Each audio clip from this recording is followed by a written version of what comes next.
press the bell icon on the YouTube app and never miss. सभी को जय हिंद दोस्तों, आप सभी का हार्दिक स्वागत है जय हिंद रिएक्शंस पे।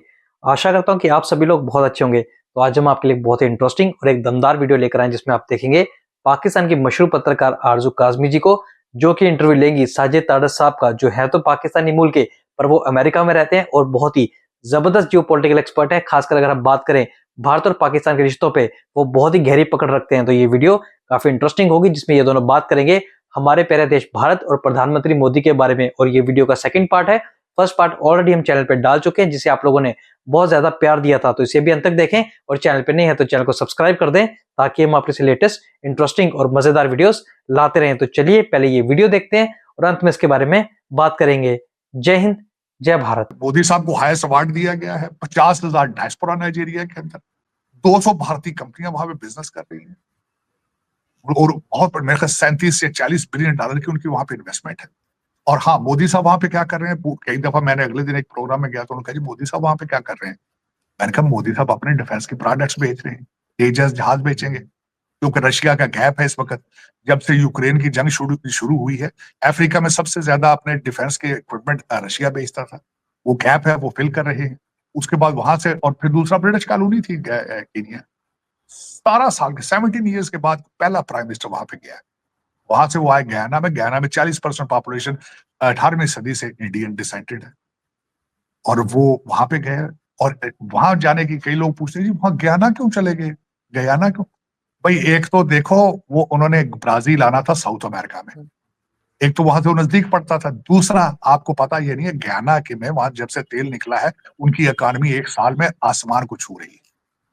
फिर उनका साथ वेनेजुएला के साथ बॉर्डर लगता है, उनके साथ झगड़ा चल रहा है उनका, वहां भी अपने डिफेंस इक्विपमेंट बेचेंगे जाके।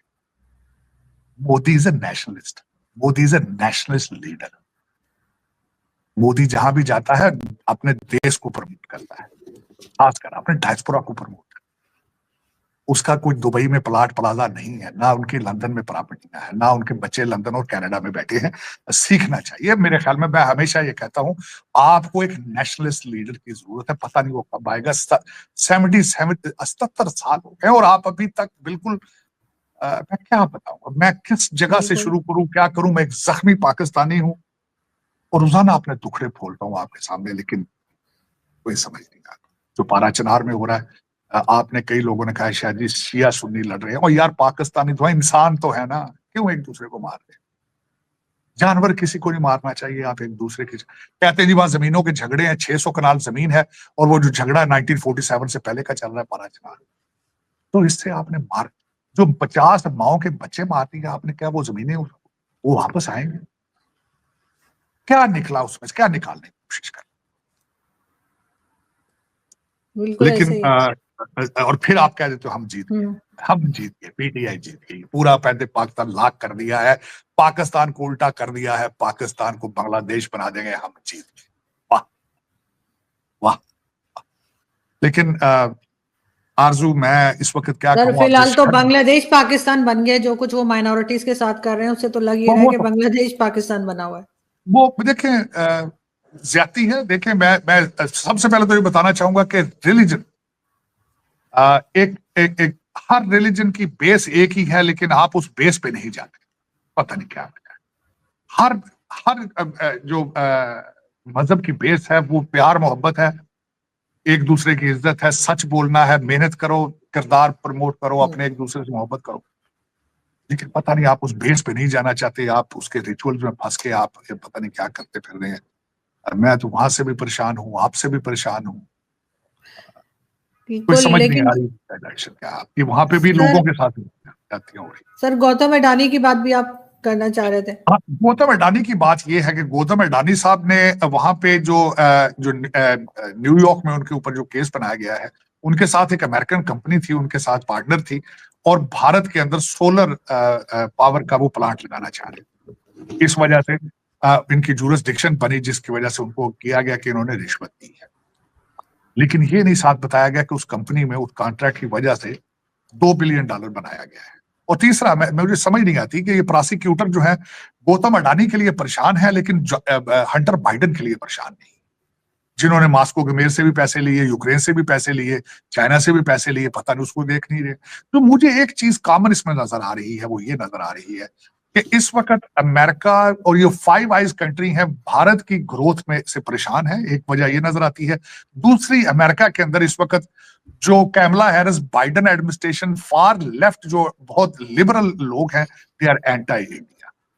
उन्होंने कनाडा को आगे करके इस वक्त वो जो है वो भारत के साथ अपनी दुश्मनी निकाल रहे हैं।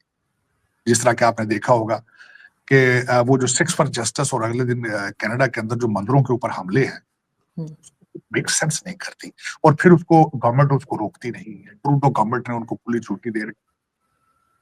हालांकि अगर सिक्खी देखी जाए तो इतना खूबसूरत मजहब है। बल्कि मैं बताना चाहूंगा, आप जिस कंट्री में बैठी हैं, आपने अच्छा हुआ बात हुई, 555 बर्थडे है गुरु नानक साहब की, गुरु नानक और उन्होंने 55 रुपए का एक सिक्का निकाला है। बल्कि मैं किसी दोस्त से कह रहा था कि मेरे लिए वो सेव करो, मैं कुछ दोस्तों को गिफ्ट करना चाहूंगा। इतना खूबसूरत मजहब है जिसकी बेस ही सेवा है, लंगर है, दान देना है, लोगों को देना है, फीड करना है। उसके बच्चों को उन्होंने किस तरीके से पॉइजन करके मंदिरों के ऊपर हमले करा रहे। मेरे अगले दिन एक इवेंट में था, मेरे जो दोस्त हैं जसदीप साहब, उन्होंने बड़ी खूबसूरत बात, उन्होंने कहा सिख जो है वो उनके कल्चर या मजहब का हिस्सा ही नहीं है कि मंदिरों के ऊपर हमले करना या किसी प्लेस ऑफ वर्शिप के ऊपर हमला। और उन्होंने उसके साथ बड़ी रेफरेंस दिए कई, और वाकई ही this is wrong. This is किसी भी प्लेस ऑफ वर्शिप, किसी की भी हो, उसके ऊपर हमला करना, फिर उनके साथ बदतमीजी, तौहीन करनी, दिस इज नॉट द सिक्खी। सिक्खी इज नॉट प्रमोट, सिक्खी can not do that, any religion can not, I don't believe in it. लेकिन उनको अब देखें कि वो फाइव आई कंट्री है। न्यूजीलैंड के अंदर फिर उन्होंने खालिस्तान के ऊपर वहां पे भी कर दिया गया। न्यूजीलैंड क्या है, वो भी फाइव आई कंट्रीज का हिस्सा है। और वहां पे कराने वाला कौन था? वो पन्नू साहब का भाई है। वहां जो पन्नू साहब यहाँ पे कनाडा और अमेरिका में घूम रहे हैं, इनका भाई था, वो वहां पे एक्टिव है। उनका तो खैर कारोबार है, क्योंकि वो बिजनेस है, वो ही इज अ लॉयर, और उनका काम था कि लोगों को पॉलिटिकल साइलम लेके देना। उसकी वजह से उन्हें खालिस्तान के ऊपर चीजें करते थे।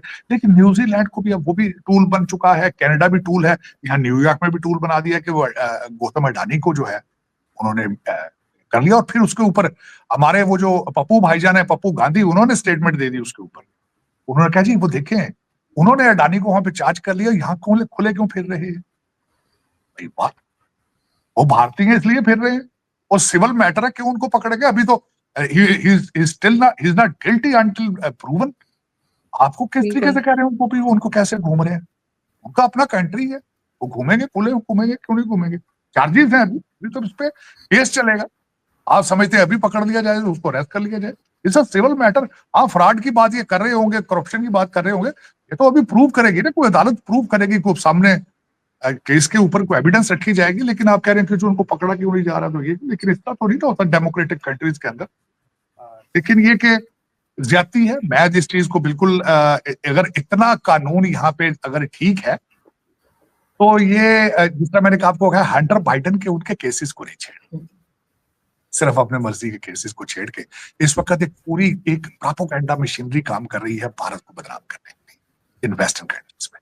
और ये मुझे जो इसका सबसे बड़ा खतरा नजर आ रहा है इनके लिए, वेस्टर्न कंट्रीज के लिए, वो ये है, आप जितना भारत को पुश करोगे, भारत चाइना के करीब चला जाएगा। और इस वक्त चाइना इनसे डर के हर कंट्री के साथ अपने मामलात को ठीक कर रहा है कि उन्हें खौफ है अमेरिका आके उनके ऊपर टैरिफ लगाएगा, जो डोनाल्ड ट्रंप उन पर टैरिफ लगाएगा। भारत बहुत बड़ी एक मंडी है, भारत एक बहुत बड़ी इकॉनमी है। अगर चाइना भारत दोनों मिलकर उस चीज पे करते हैं तो West won't be able to handle their growth. उनकी तरक्की को ये नहीं रोक सके। ये गलतियां कर रही है। कहते हैं ना कि लस्सी को फूंके मार रहे हैं, इनको चाहिए कि भारत के साथ। और दूसरा, अपना कंट्री खुद चला लो। अगर तुम्हें इतना ज्यादा भारत पसंद नहीं है, अपने बच्चे तुम्हारे तो पढ़ नहीं रहे यहाँ पे। हर दूसरा कॉन्ट्रैक्ट आपने भारतीय कंपनियों को दे रखे। आपके तो डिफेंस कॉन्ट्रैक्ट सारे भारतीय कंपनियों के पास है। आपके बच्चे तो नशे कर रहे हैं सारे, आप देख लें। मैं कल परसों मैं देख रहा हूं जिस तरीके से यहाँ पे आपकी फॉर्च्यून 500 कंपनीज है, सारी की सारी सीईओ जो उनके भारतीय है। बल्कि मुझे अभी याद है किसी ने कहा था कि जब तक किसी कंपनी के बोर्ड में 2-3 भारतीय ना हो, वो उसका स्टॉक नीचे गिर जाता है। अगर आपको इतना इंडियन पसंद नहीं है तो अपना कंट्री खुद चलाने की कोशिश करो फिर, अगर तुम्हें इतना ही अच्छा नहीं लगता तो। लेकिन मैं गौतम अडानी वाले केस पे मैंने उसको बड़ी डिटेल से पढ़ा है, ज्यादती है। वो उसमें सिर्फ पॉलिटिकल मोटिव नजर आते हैं, जिस तरह वो क्योंकि मोदी जी के क्लोज हैं वो, इसलिए भी शायद उनको टारगेट किया जा रहा है। नहीं, एक तो गुजरात एंगल उनको टारगेट किया जा रहा है। दूसरा देखिए ना, खालिस्तान मूवमेंट के जो जिस तरीके से वेस्टर्न कंट्रीज और फाइव आइज कंट्रीज को प्रमोट कर रही हैं, ये ज्यादती है कि इंडिपेंडेंट कंट्री, सॉवरेन कंट्री के अंदर उसकी मूवमेंट्स जो है, लॉ एंड ऑर्डर, फिर उन्होंने कई दफा लोगों को पकड़ने के लिए रिक्वेस्ट की, उनको एक्स्ट्राडाइट भी नहीं करते। ये कैसे लॉ अबाइडिंग कंट्रीज हैं कि वो एक साइड पे चलते हैं, दूसरी साइड पे नहीं चलते। फ्रीडम ऑफ स्पीच के मामले में वो फ्रीडम के दूसरे करके वो ट्रूडो साहब जिस तरह फरमा देते हैं, इस तरह तो नहीं होता ना। एक दूसरे कंट्री के अंदर सॉवरेंटी, उसमें वो लोग वो कर रहे हैं और आप उनको प्रमोट कर रहे हैं मुसलसल। लेकिन देखें, मेरे ख्याल में ये एक तो इंडिया की बढ़ती हुई ग्रोथ ये परेशान इनको कर रही है, और इनको खौफ है इस बात का कि इंडिया की तरक्की को किसी तरीके से रोका जाए, जिस तरह वो from fifth economy to becoming third biggest economy.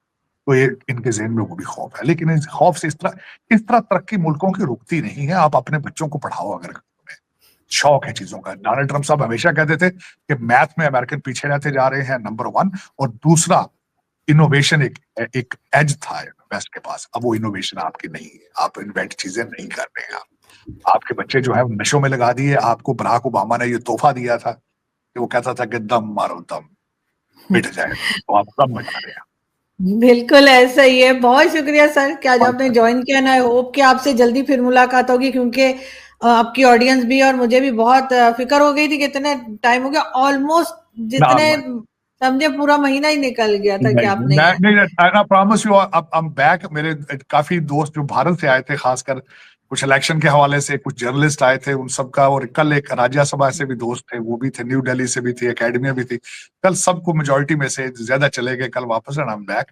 और मेरी तरफ से आपको एक दफा फिर दिवाली की बहुत बहुत बधाई। आपको भी बहुत मुबारक हो। Thank you so much sir कि आपने ज्वाइन किया। बहुत शुक्रिया दोस्तों। आशा करता हूँ कि वीडियो को आपने अंत तक देखा होगा और हमेशा की तरह आरजू काज़मी जी और साजिद ताड़ा साहब का पॉइंट ऑफ व्यू, और खासकर हमारे प्यारे देश भारत और प्रधानमंत्री मोदी को लेके इनके पॉजिटिव व्यूज आपको काफी पसंद आए होंगे और उन्होंने आपका दिल जीता होगा। तो वीडियो अगर आपको पसंद आई है, इसे लाइक और शेयर जरूर कर दें और अपने विचार हमें कमेंट सेक्शन में लिखकर जरूर बताएं। और एक बार फिर चैनल पे नहीं है तो चैनल को सब्सक्राइब कर दें। तो चलिए फिर मिलेंगे ऐसी किसी दमदार और इंटरेस्टिंग वीडियो में। तब तक अपना ध्यान रखिए।